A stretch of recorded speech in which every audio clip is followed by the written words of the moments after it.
I'd like to welcome you guys to our Getting Results with Pipeline ROI webinar. This is a continuation of our new user Kickstarter classes, and we'll be hosting weekly Q&A sessions or open office hours on different times throughout the week because we're going to be making some changes to our training schedule. Those will, of course, always be reflected on the training page you use to access this site, so you don't have to worry about remembering when things are. We're going to be recording this session just so that way you'll also have access to it later on through that same training page.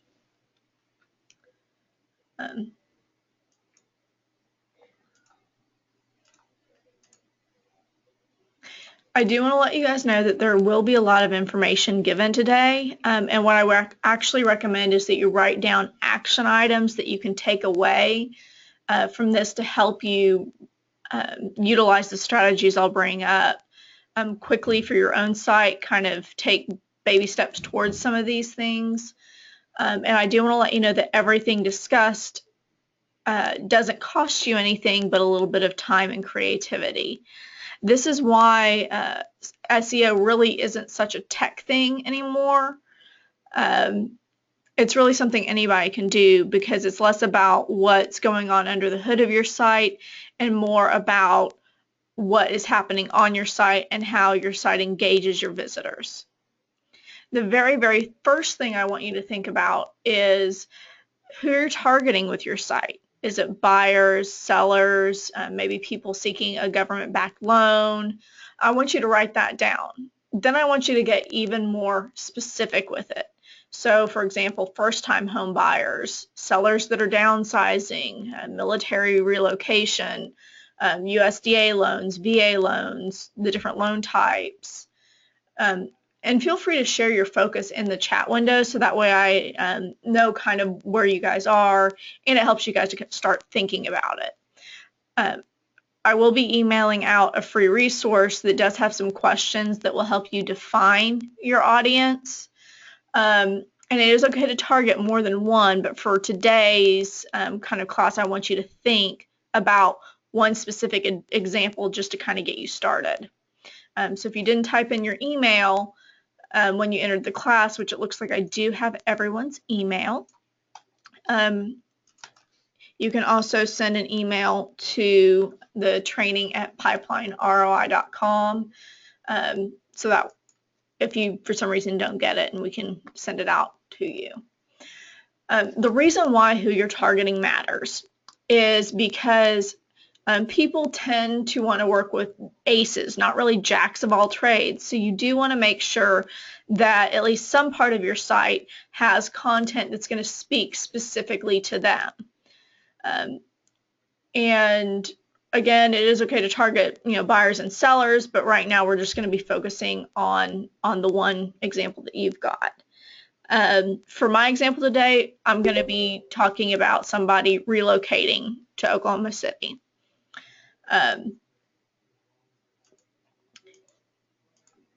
This really is just kind of another representation of how your website does come into play as that mechanism to generate leads for your business. That is the entire purpose of having a website, is to generate those leads for you to nurture, because all of the traffic in the world from getting to the top of Google or any search engine won't really do you any good if you can't convert that traffic into leads for your business that you then get nurtured to the closing table and earn that commission check.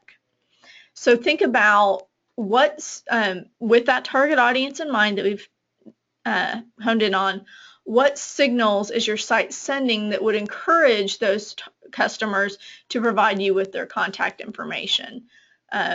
Do you have pop-ups on your site that might be interrupting them? So instead of actually reading what you have to say and taking time to absorb the knowledge that you've put on your site, do they just leave the site immediately? So we're also going to go over strategies for lead capture and how to set up some of those lead magnets on your site as well. The model that we teach from, this is kind of how modern SEO works. Traditional SEO is dead. You don't have to worry about paying an IT professional to build your site a certain way, where they have keywords hidden and things where people can't see them. Really, it's about what's on your page content. That's 20% of the pie here, and everything else is very much what you can do on your own. Search engine technology has evolved to the point where you don't have to have that technical knowledge in order to produce content that will rank well on a search engine. They've really adjusted the playing field because nowadays it is very easy to get a site up and running without knowing any code and still have that great content that people are seeking. That's really the big thing, is have what people want. This is put out by a company. This is all based off of a report that is put out by a company called Moz. They are kind of an internet think tank of search engine experts that pour over case studies each year and produce a report. This is updated to the 2015 report that was released towards the end of September.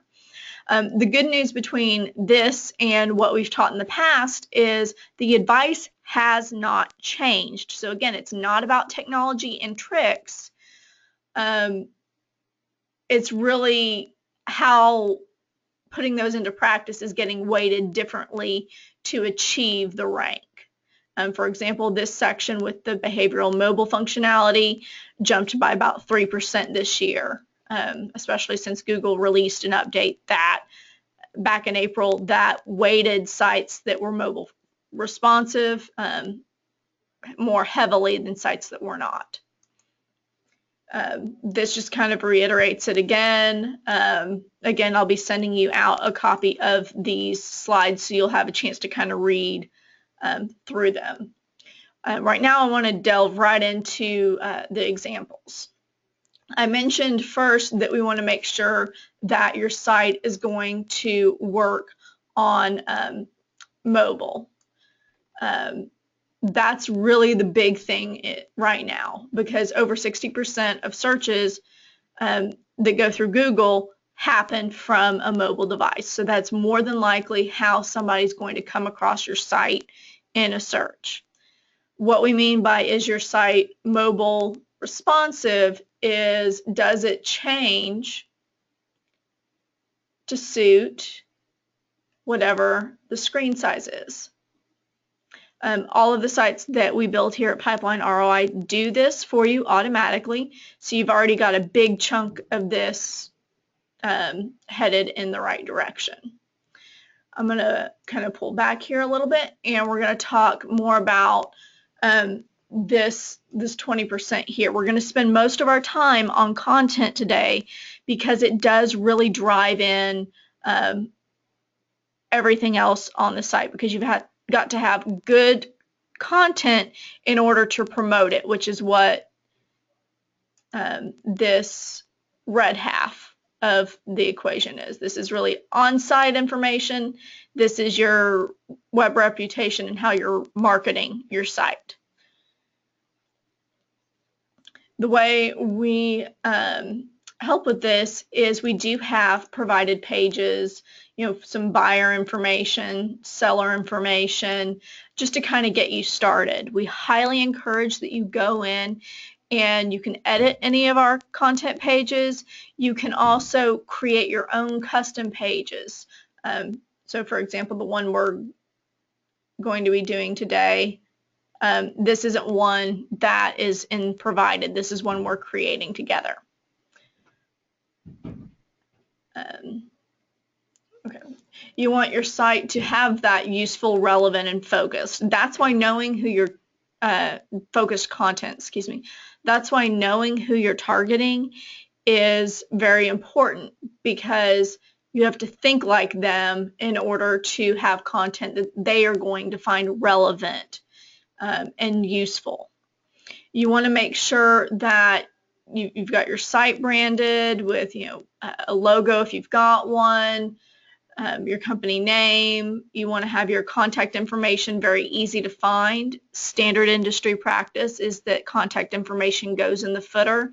That way it is at the bottom of every page and very easy to locate.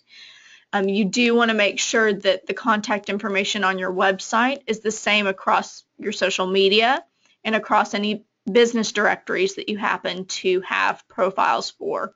We'll get into that side of it because that's on the offsite here in just a little bit. Another way that we help you with the uniqueness is our ghostwriter feature. Let me bring this up.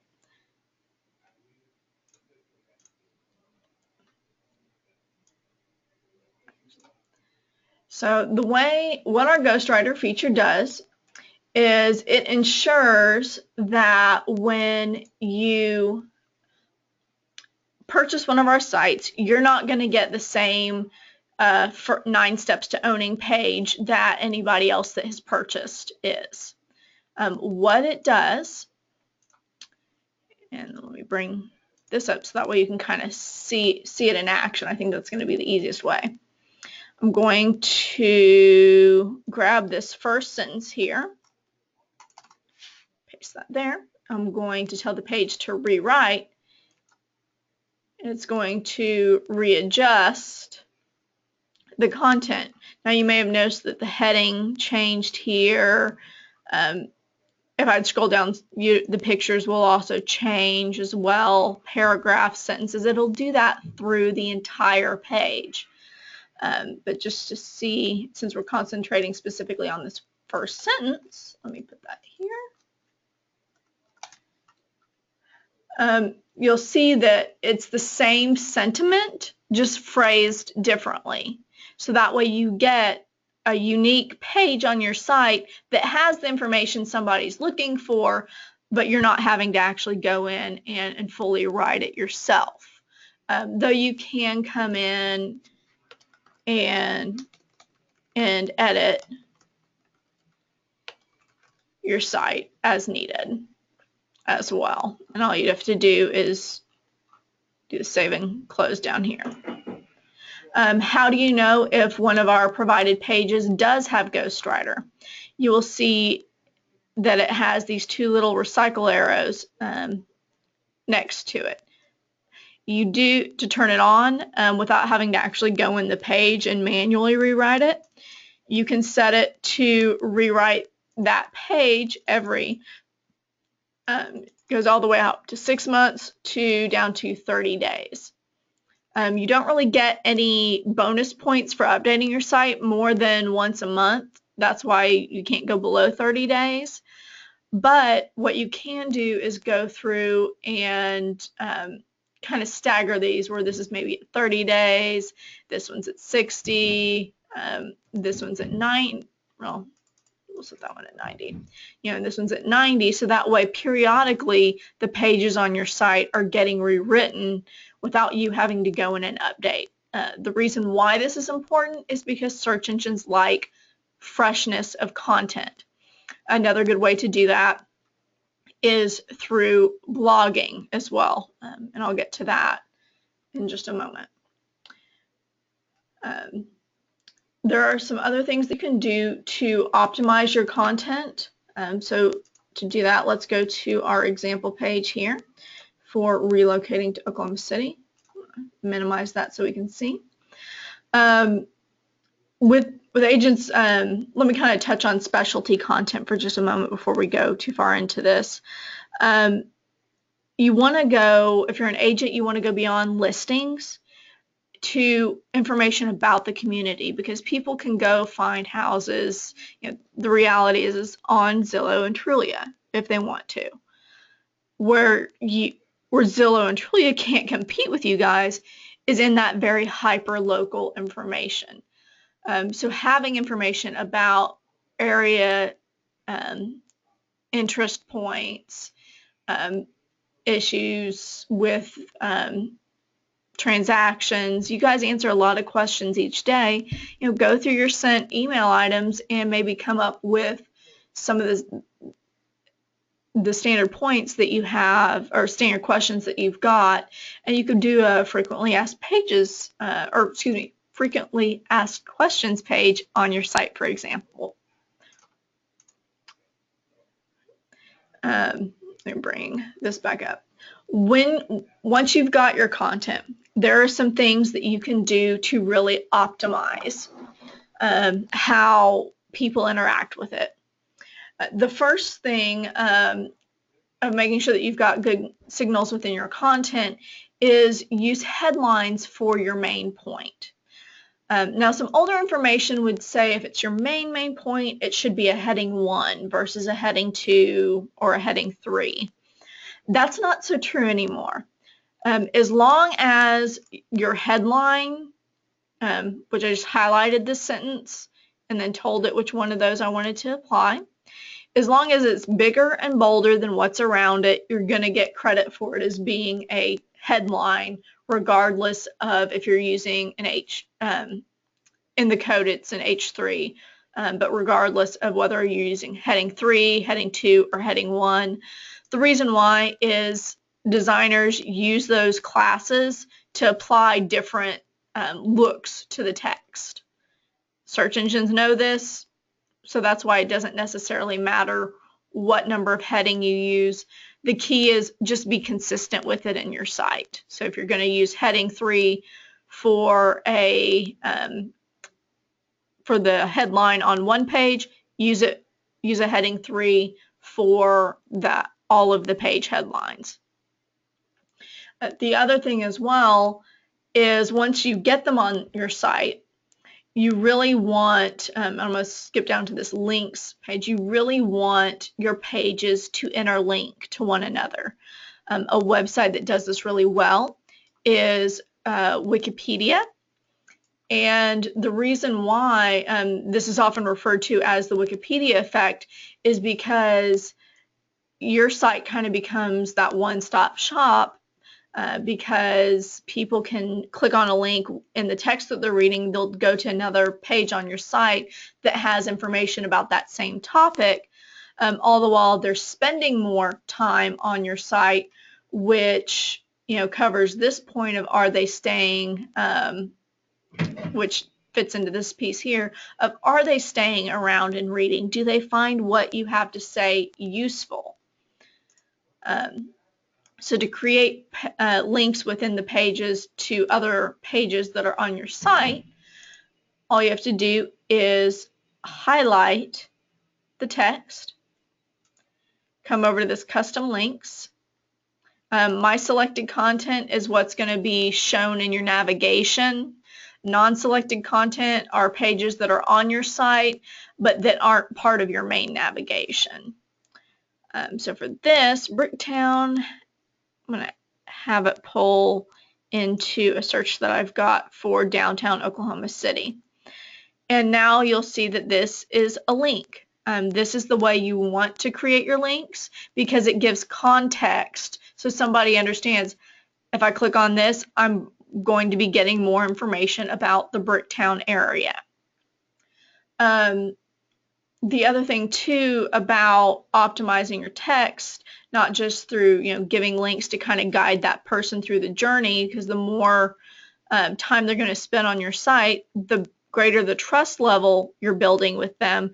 So when they come across one of your lead capture forms, they're going to be more likely to fill it out just because you've provided them something of value, which is the information that they're seeking. So they're going to be a little more willing to give you a name and email address, for example.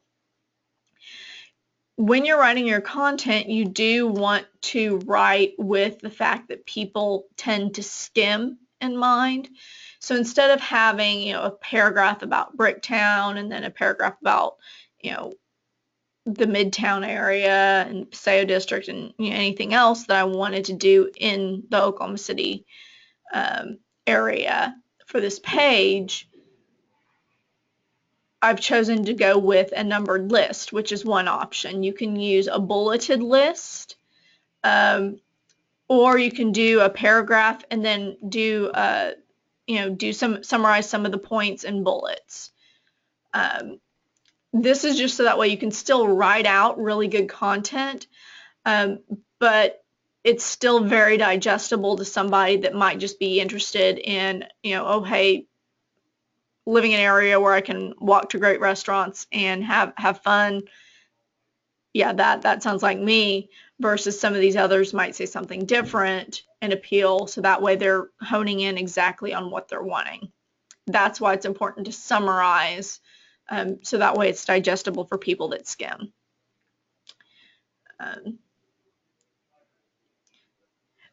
The other thing too is you want to optimize your page titles and descriptions for to stand out in search engine results. Since this is the page that I'm making this page about relocating to Oklahoma. So what I'm going to be doing is, or specifically Oklahoma City, is first thing I'm going to do is a Google search using those terms, because that's what somebody may use to find my page. And you really want to build your page around that search term or phrase in order to kind of compete for that rank, because you're not competing for rank on a complete site level. It's actually down to your pages, and the more hyper local you can make it, the better, because that's how search engines operate. They operate on that local level. So there's kind of two ways that I would use these results. We're ignoring these because they paid for that rank. What we're going to do instead is, if you have an idea of what page you're wanting to build, but you're not sure exactly what content you're wanting, one way you can use this search is to look at what some of these guys have been, what they consider crucial information to know about relocating to Oklahoma City. Figure out what you agree with, and then rephrase it in your own words, because you do not get credit for duplicate content. That's one of the reasons why ghostwriter is a feature on our sites. But more importantly, what I would do is look through these, think about what they're missing, and then make sure that it's on your list, or that you're definitely highlighting it. So this can be a good way to kind of come up with some content inspiration without necessarily starting with a blank slate or completely reinventing the wheel, because these guys have already got a little momentum, and you can kind of emulate that a little bit, but make it your own. Use them to inspire, not just kind of grab what they're doing. Another reason I like this example is because you don't have to hit the hammer right on the nail anymore, because the first result that's there is moving to Oklahoma City, or OKC, which is what the common abbreviation is. Search engines now know that if you're relocating, you're probably also moving, so they return results similarly. Now, the action item for this would be, you could either figure out what information you want to have on your site that's going to help you stand out amongst your competition. Figure out who's already ranking well for some of those specialty things, like relocation in this example, and then figure out how you can do it better.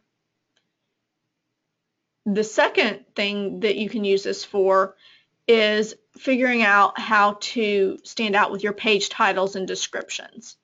You don't want these to be the same for every page of your site. The reason why is this page title is what shows up here as this clickable link. So the more you can kind of catch their attention with it, for example, this 30 things is what immediately draws my eye when I'm looking at these search results. But again, they kind of went past the character limit, so you do have to keep it short. So I don't know, what's after this before. Is it, before I move away, or, it could really be anything. And then this gray area down here is your page description. This is where you can present more information to better set that expectation. Both of these actually go back to this point here of do they leave your site and choose someone else's instead, but more on the opposite end of are they even choosing your site in the first place? This is your first chance to make that impression with them to entice somebody to click on your link. What I'm doing to stand out is who's got time to read 30 things? I'm going to go with 10 and just lay it out very simply and directly of what the page is going to be about. So there's really no ambiguity as to what somebody should expect to read if they click on my link. They're going to get 10 tips for relocating to Oklahoma City. To kind of give more perspective as well as give more reason for them to click, I'm using my page description to leverage the fact that I've been here for 29 years. Or I could even sweeten it further with relocation expert. I can brand myself as the local relocation expert. Because think about it, if you're relocating somewhere, do you want to work with somebody that knows about relocation, or do you want to work with the expert? So this is where kind of how you brand yourself does come into play. I could probably even get away with another short sentence or two here, because you do get a little bit more allotment to play with here. But this is how, figure out, grab their attention with your page title, and then really set that expectation of why they should care about your link there.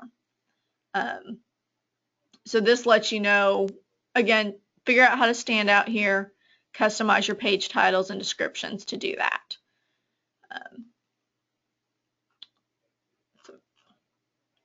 Okay. The last thing I'm going to talk about here is I mentioned blogging. Before I jump too far, what I just talked about has to do with what's known as click-through rate, which does have bearing to your rank. So, and since I use this example a lot in my classes, I've seen these four pretty much constantly shift position over the last several months, even between different days of the week. It's been really interesting because this one actually held the second spot on Tuesday when I taught the class. And it could be because this one started maybe getting more clicks because people were more intrigued on this one versus this seems pretty, canned, versus this is maybe more of a personal perspective. That's again goes back to the uniqueness. People want personal perspectives on things. But if since this one was getting clicked on more than this one, that's likely one of the reasons why it took the second spot and this one dropped down. Custom page titles and descriptions are how you can increase that click-through rate by setting the correct expectation of what somebody's going to get. The other thing is bounce rate. So if I clicked on this, and we're going to pretend that it takes us to our site, and then somebody immediately clicks the back button. They came to my site and then bounced off. So I didn't have what they were looking for. Or they came to my site, I had a page that had some local information and it included a link to an external page, and that page opened in the same window. Let me demonstrate that so you can kind of get a better example of what I mean. So, with this article, I'm linking to two different sites that aren't mine, which you do want to do on your site, but there's a good way to do it and a not so good way to do it. This one, I have it set to open in the same window, which if somebody came to that page, clicked on this link, that would count against my bounce rate because they left my site completely. Because anybody, if I navigate through several of these pages, they would have to click their back button to get back to the site, or if they close out of the window, they've probably lost memory of what was going on, and your site's kind of lost to whenever they decide to run that search again. The better way to do that is to have it open in a new window or a new tab. The reason it opened in a tab instead of window is due to my browser setting, but it accomplishes the same thing because you can sit there and navigate to the different pages, and then when you're done, close out of it. Hey, your site's just hanging out around here. That's what you want to do. So let's get into the blogging section real quick, and we'll go through that together. Blogging, as I mentioned before, is a really great way to keep your site's content unique and fresh. Blog once or twice a month. That becomes content that is on your site and can be and is indexed by search engines. Search engines tend to come back to sites more often that do blog just because they know they do get that fresh update. So it does help. Plus, it gives you something to share on your social media. I could literally teach a whole class on the benefits of blogging and why you should do it. If you work as a team, have different people write different articles. It's a good way to do it. We do have a built-in blogging feature with our platform. Works just like that same word processor, and I know I went through those pages a little bit quickly. It's mainly because we cover how to get there, how to create them, and how to edit them in our new user class. If anybody needs a link to that, let me know, and I'll send you a recorded session of it. As well as if you're watching this after we've recorded it, there will be related links that you can get to as well. So back on that link topic, we were talking about how to set up a link to a site that isn't yours, because you do want to link to other sites, because that kind of shows that you're engaged and part of the online community and your site's not just this little lone island by itself. So the way you create a link to another site is very similar to how we created the link to another page that's on our current site. You're going to highlight the text, but this time you're going to come up to this little globe here. Click on that. Put in whatever the web address is that it needs to, and this is the crucial step. Tell it to open in a new window. That way it opens up in a new window and your site's still hanging out behind it. That's what you want. So that's another good action item you can take away is any places on your current site that link away, make sure that they're set to open in a new window instead of the default. So that kind of concludes on the links. Now, real briefly about blogging, I'm going to pop over to ours to kind of show you how some of these things work. You'll notice here that we've got tags and categories. The way those are going to work is you can kind of set up whatever you need. And go back to my blog. And so for our business, what we do is we target real estate agents and mortgage lending professionals. So those are our two main categories. So if you're a realtor, it could be buyers and sellers. If you're mortgage, it could be special loan programs or something else. It really just kind of depends on what your market is, or you could even use community information, things like that. What the categories actually do is, let's say I'm a real estate agent. not really interested in seeing things that have to do with mortgage. So I'm going to go ahead and click on this, and it lets me drill right into anything that is specific for real estate agents. You'll notice that the TRID article just kind of went away because that's more aimed towards the mortgage side of the market that we target. The way tags work is anything that is tagged as marketing. So if you've got some things that might cross over, like marketing definitely does for us, it'll bring up anything that has to do with this marketing tag, regardless of if it's real estate agent or mortgage, as those were. So that way you can use those to also help organize your blog posts as you're doing them. You can manage them through here at the tags and categories. But again, blogging, very, very beneficial to your site. Let's see. Okay, sitemaps. Real briefly going to talk about those. You don't have to really submit so much to search engines anymore, especially if you're using Google Analytics code and things like that to give you some data on how your site's doing. But if you come here to the search engine tools, you don't get rank benefit from setting up a sitemap.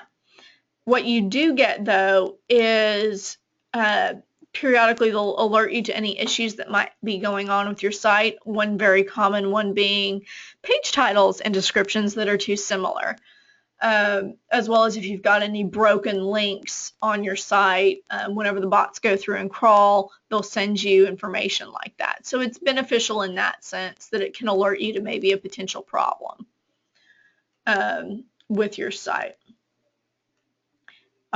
Our support team can help you get this set up. You will need to have already logged in to Google or Yahoo or Bing. We don't have Bing in this list, but you can. The procedure is pretty much the same with them. To get the code for your site, once you have that code, our support team can help you get it into the site to where the analytics and things like that will be hooked in. So now that we spent all that time on content, let's talk about how to get those leads from that content. Once you've produced it, it's out there. People have found you on the search engines because you have awesome content and you rock. So I'm going to back up just a second because some of the content is going to be your listings. The philosophy that we teach here at Pipeline is all about inbound marketing, which means you're becoming more of a magnet rather than a bullhorn, kind of blasting out your message and hoping it happens to hit the right person at the right time to where they're ready to come behind you and get them to the closing table. What inbound is it's about more, being helpful, having the information out there so that way whenever somebody does a Google search because they don't know something, your site's going to be coming up in those results, and that's how they're finding you. And then from there, your site builds that trust by having what they want, and you can get at the information. So I'm going to do a quick search here.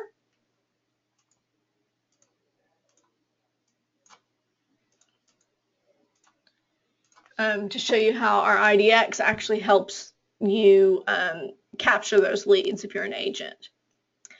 Once search comes up, so I don't have to tell it to do another search again. I can opt to save this search.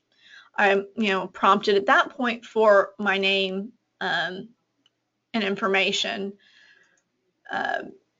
Versus before I can even search, being prompted for that information. I know a lot of times if people do that, you're going to wind up chasing down a lot of fake leads versus just having the information available. I mean, it's already there on Zillow and Trulia, let's be honest.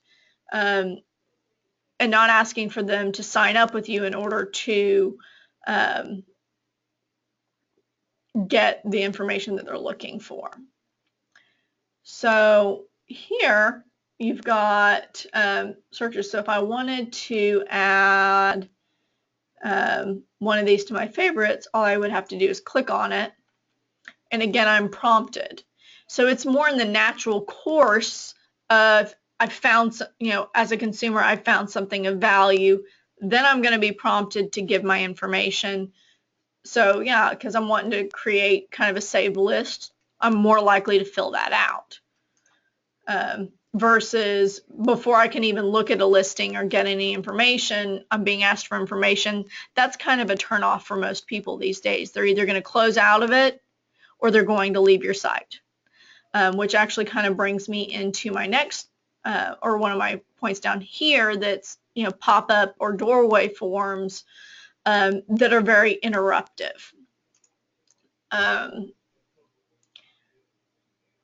So to talk that, let's go to my first time buyers page. Instead of having a pop-up that comes up, which you can do that in our system, we just usually recommend against it for the reasons I've already mentioned about it kind of, potentially sending some people away from your site because they don't want to give the information right then. We just kind of let them, we've embedded lead capture forms, and you can turn these on for any of the content pages, and they just kind of hang out there, ready for somebody to fill out whenever you've given great content, so they've started to trust you. They just read through everything. It's like, yeah, I'm excited to buy my first home. Let me give you my information. And this is actually a custom form we created. We do have stock forms, but a lot of the lead capture comes into play with making sure that your lead capture message is very closely tied into what the page is about. That way there's a natural progression of, here's some information. Do you want to learn more? Or, can I help you? Or whatever you want to use. It's just that natural extension versus, I don't know how many of you have ever gone to an article and that maybe you clicked on through a search result like Google, gone to it, been brought to the article, been not even 2 sentences through, and you've already got this pop-up in your face asking you to sign up for this or that. If it's an article I'm really interested in reading, I just close out of it and go about reading it. But then there have been times where I've just left the site because it's like, I don't want to deal with this. I'll go to somebody else that has that information and is not, badgering me for mine. At least initially, because again, people want to know that you've got good value before they are giving up that information. Briefly, I've already talked about the importance of having some of the community information. People know that they can go to Zillow and Trulia and kind of create their own custom lists of properties they want to look at. Again, where you guys can stand out is making sure that you've got that area information on your site for some of those different things. And I've already covered door forms. So for the newsletter sign up, a lot of people don't really like to sign up for newsletters anymore. The main reason is because we already get so much email. It's just another one, and a lot of times it's not relevant to what we really need or want at the time. What people prefer to do instead is either follow you on social media, which I'll get to briefly, or something that we've actually had a lot of success with on our end, are ebooks. Again, they fill out a short form, but they actually get something from you for giving that information. which is this little ebook that we've already produced the PDFs. You don't have to write anything. All you have to do is create the page. When they fill out the information, we send off the PDF, like it's from you, and then they can get in contact with you after that. They can forward that email on. But the bottom line is they've got something that they can kind of, well, not exactly hold in their hands, but you get the idea. Well, if they wanted to print it out, they could, for giving you that information. So there's kind of that equivalent exchange feeling almost. So I mentioned the action of all you have to do is create this page. Let's show you how to do that. It's going to be under the Capture tab here. And we're going to go to the ebook landing page. All you do is choose which book you want to do. And we've got ones for mortgage as well if you're a mortgage. And the one I'm going to do is 7 reasons your home isn't selling. You can customize the subtitle and title. So this section you can have it say whatever you need to or want to. The information that is contained in these bullet points. You give it whatever the web page is. This is where you put in your bio, and it does need to be short. Bonus tip for this bio: if you can get something very condensed and very that you like, I would use it across your social media profiles, because again, that builds consistency of brand, which builds trust. So that way you have to write out something short once and then just put it wherever it needs to be. Anytime you're filling out a business directory profile, social media profile, you've already got that ready to go and handy. Back to this, I'm actually going to give this a different name, just so it kind of, to show you that you can customize these, but to give maybe a different feel, because Marketing Mistakes ebook to me doesn't necessarily make a lot of sense if I was a consumer, versus I sure as heck understand my house isn't selling and figure that I can get information about what to do about it here. So normally you'd hit save and close, and it would close out, and then you just enable the page on your site. I'm not going to do that because this page already exists and I'll get a message telling me that. But that's how easy it is to set it up. A couple of clicks, it's there. We've got a bunch of different ones. And a lot of people like that instead of signing up for a newsletter. Real quick, I just realized I did not cover how to create those forms. I mentioned that one we did create but didn't. So back under this capture, go to website lead form, and it'll drop you into the Power View where you can see what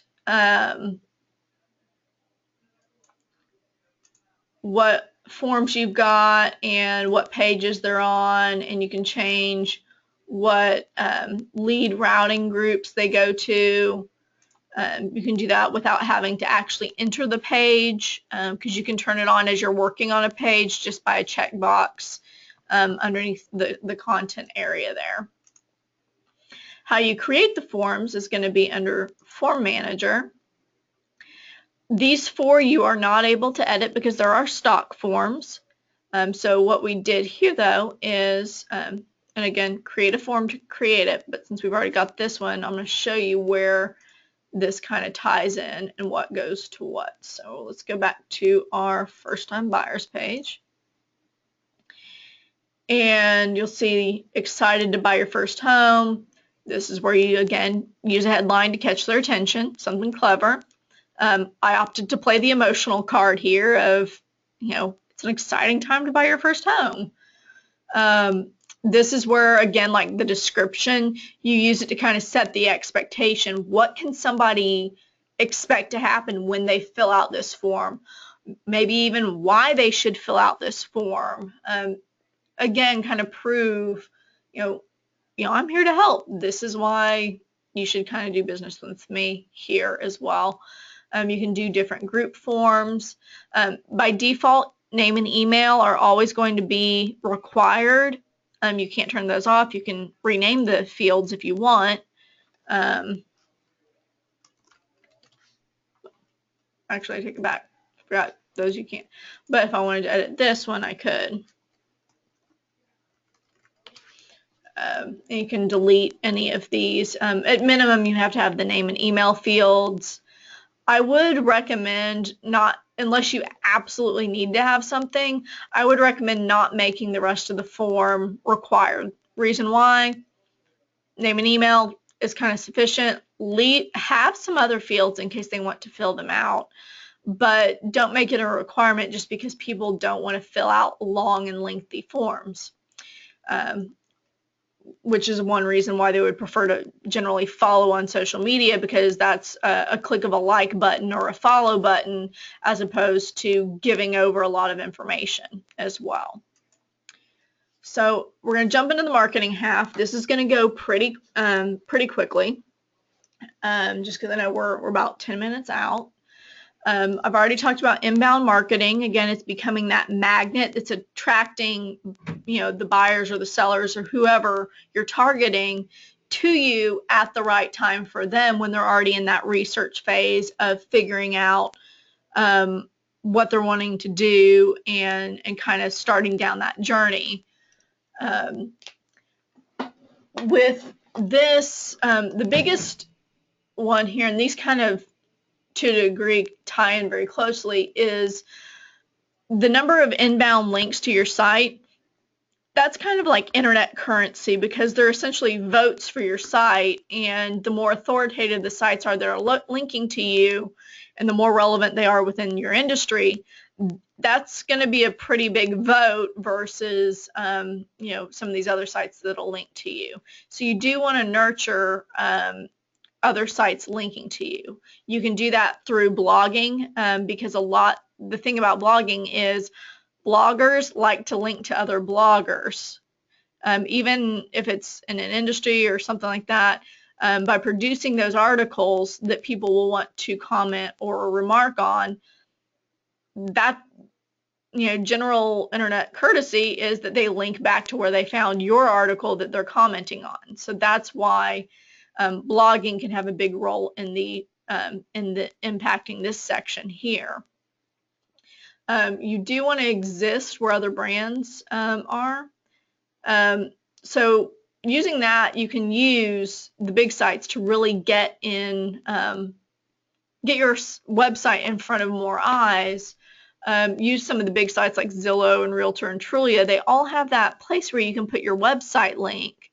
And there's a reason for that. So that way that's more roads into your site.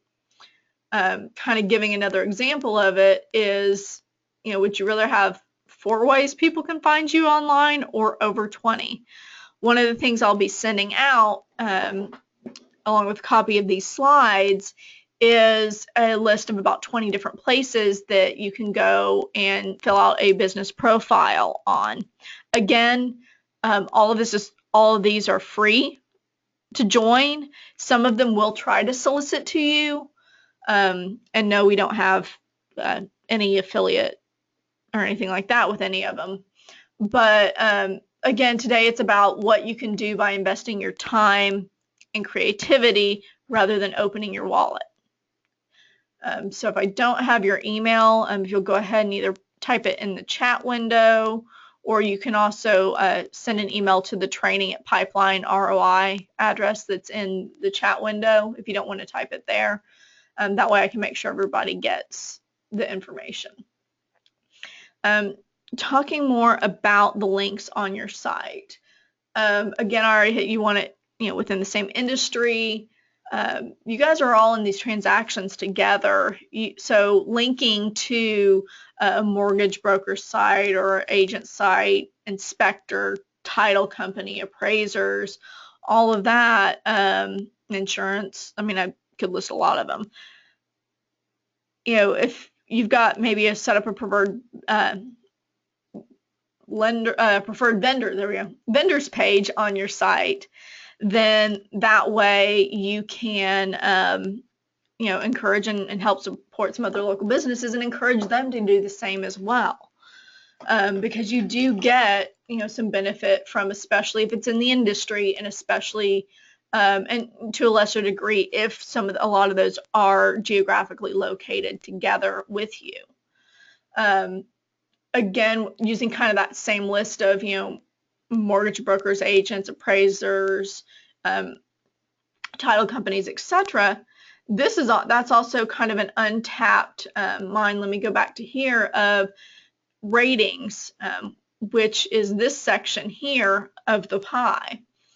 Online ratings are huge, especially, and it is something that you do want to nurture because it does affect your rank. I've seen searches where some of the person that had the top rank didn't actually even have a website. It was for like an appliance business locally here, but they had really good reviews on Yelp, and so they got a higher ranking rather than a company that had a website and was a lot closer to the home of the friend that was doing the search. So, don't knock ratings. People put a lot more stock in ratings that are on the third-party sites like Zillow or Yelp. Don't just nurture these with your direct customers. You do want to do that though, but also with mortgage lenders and things like that you work with, because as a consumer, it's going to build my trust, not just to see a bunch of happy customers, but a way you can kind of get a leg up over that is other professionals reviewing them, and knowing that my agent works really well with about 5 or 6 different mortgage brokers in the area. I'm more likely to go with that agent if I'm already working with one of the mortgage brokers versus somebody that doesn't necessarily either have ratings or that doesn't have those same kind of peer review. So that's just something to think about. Another good way to nurture the ratings, we've had a customer that's reported success with, instead of spending their Google AdWords budget for the month, they spent it on gift cards and promote it on their social media and on their website of leave us an honest review at one of these places, and they listed them, and you'll get entered in for a drawing to get one of these gift cards. And they saw a lot of benefit from that. Yeah, I will be opening this up to questions here in just a little bit. Let's see. So let me skip back forward. The other way to, in order to nurture those links, kind of switching back to that, will be, do a pro bono article for the local newspaper and just ask that they link to your website when they post it on the web, and that they have the web address listed with the article if it's in the physical paper. The reason why the editor will love you is they're not having to pay a staff writer to go out and write a piece, and they're also getting one handed to them by a local expert. It benefits you because you're going to get a high value link because it's coming from a news source, which, again, think back to what I said earlier about search engines wanting to know what's happening now, and what's the story and what's the perspective. That's why news sites are considered very authoritative links. You don't have to just stop at the local paper. You can submit articles to a lot of online crowdsourced blogs like, Inman is one, Forbes, HuffPost, a lot of the ones that are constantly posting several different articles a day. Chances are they're probably either being submitted, some of them, so you can always look at that as well. And then again, making sure that you're active on Realtor and Zillow and things like that. Switching over to that social media, I mentioned before of one of the benefits of the blogging is that you're going to have something that you can then promote on your social media channels. We make this very easy for you. You can hook in your social media profiles here from the dashboard.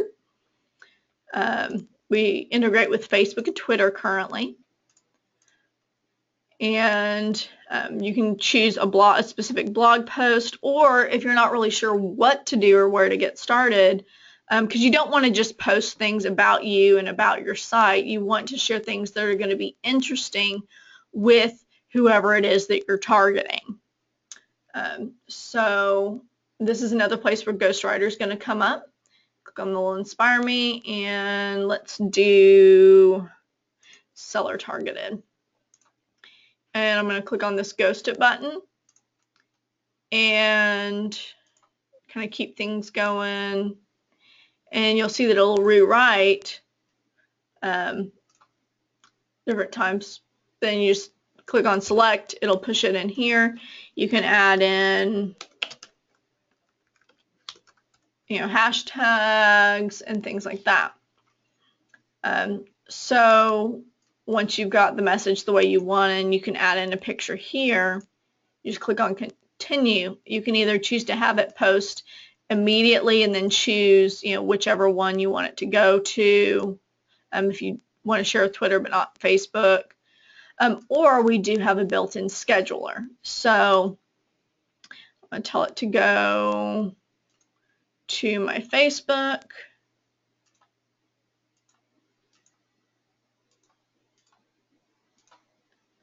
I add that to the schedule, and then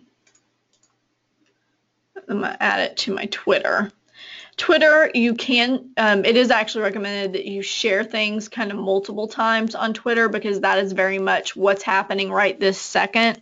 As opposed to Facebook, you probably want to share it about once, or you can bring back something that you shared a couple months ago if it's still relevant. So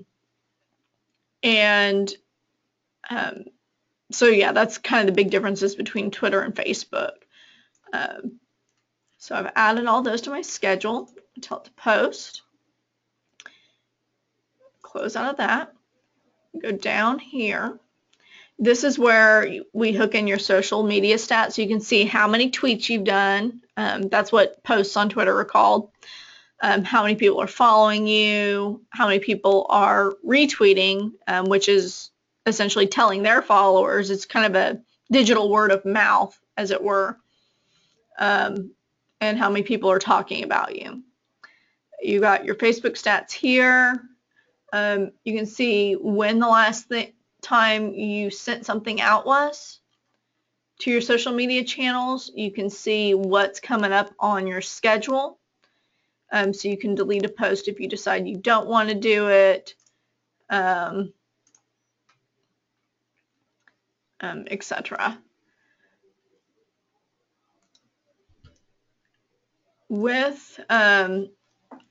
And I kind of touched on this a little bit too with when I was talking about the lead capture.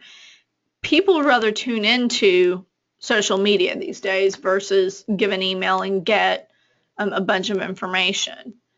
Facebook, you can update 1 to 2 times a week. Twitter, it's quite normal for it to be updated multiple times a day.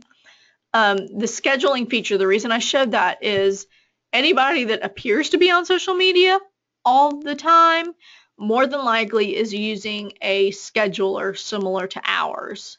Ours is built right into the product, so you don't have to worry about, figuring out which site you need to log into. But that's how, that's one way you can kind of batch that of, schedule out your posts for the week, do it once a week, you don't have to worry about it. And by having the great content, the ebooks and things like that, you have something to share. So that's another good reason to start blogging. And again, keep it relevant to who you're focusing on. Don't just make it all about listings or loan programs or things like that.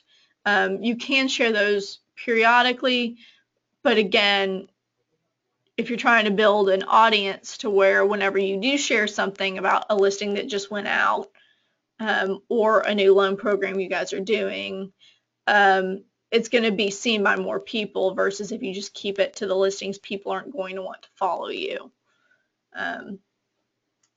as well. So once you're ranked, now what do?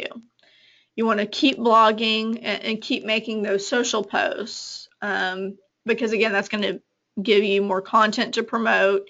It's going to keep those search engine bots indexing the content of your site. And then, nurture those contacts through the email marketing as well. And the whole point of this is so you can track your progress, so you can see how your site's doing over time.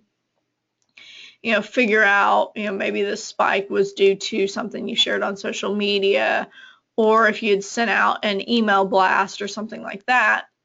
That's going to give you what this gray one is anything organic. So that's they clicked on a link in an email, or they actually typed your web address into the site. The blue line is going to be people that found you organically, which is through search engines. Referral traffic is links that are inbound to your site. We have kind of a little bit of a heat map here, so you can see what pages are getting the most views. And you can also see how well your email campaigns are doing whenever you are sending them out. If you've got multiple campaigns, it will show the information per campaign. And this tool here is something that we pay Moz to provide, and it lets you see who is linking to your site, what page on your site they're linking to, as well as when they started doing that. So you can kind of see where some of that traffic might be coming from, and then use that information to adjust your strategy accordingly. Maybe if you've got a site that's linking to you a lot, that maybe a sub-market that you hadn't really thought about tapping into, but you seem to be getting a lot of hits from that might be a direction you could decide to take your business in. So it's, again, about analyzing what's working, doing more of what does and eliminating what doesn't. And as always, we do have a lot of options to get help. You can follow us on Facebook, Twitter, our blog. We do have the self-help video panel right here in the dashboard. We also have videos that you can click on and that show you some of the individual components. Our support team is, we are going to be making some adjustments to the class schedule. That just got announced today. So again, just go to our training page and you'll be able to get whatever is up to date on that. And as always, we do have live phone support at the number listed there. So with that, I'm going to go ahead and open it to questions. And let me see, I see I already have one. So just a moment, let me look this over.